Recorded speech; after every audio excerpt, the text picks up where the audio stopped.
जाऊ काय तू घराकडे? घराकडे काय दारूचे 3 प्रकार सांगतो. सांग पटकन मला गडबड आहे मग. कुठे लागते आता? अरे मा घरची बदल गरम आहे. गरम आहे काय? हा. तेवढ्या थंडीत गरम आहे. मग आहे का?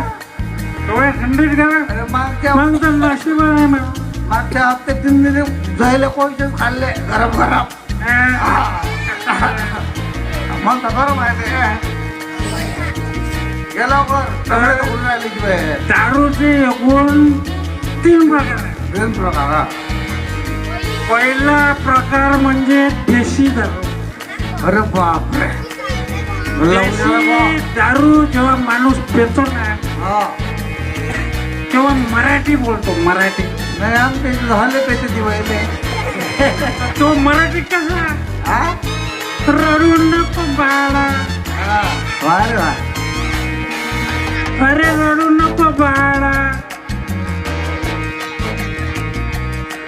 आता उन्हाळा लागते. रडू नको बाळा. आता उन्हाळा लागते. मला विचार आहे. देशी दारू पिल्यावर माणूस त्याला मराठी बोलतो. कुणी दिला जिवाळा.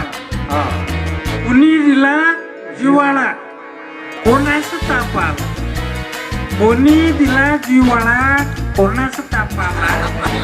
हसले दुरून कोणी. हसले दुरून कोणी. जवळून वार केला. जवळून वार केला.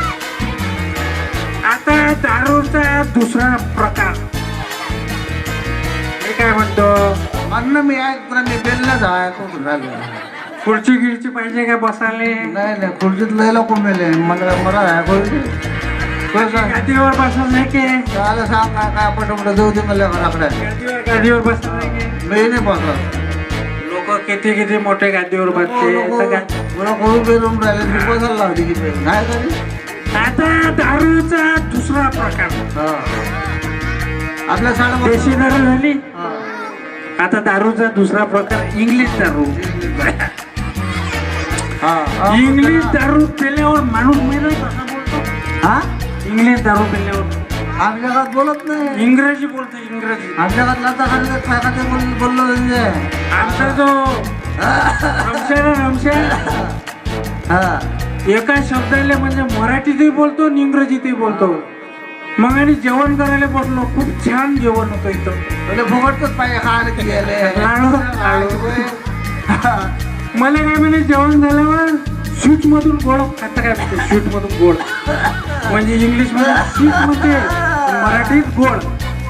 असे आमचा रमशा भाऊ. मासाळ बाळगतो. मग आणि कार्यक्रम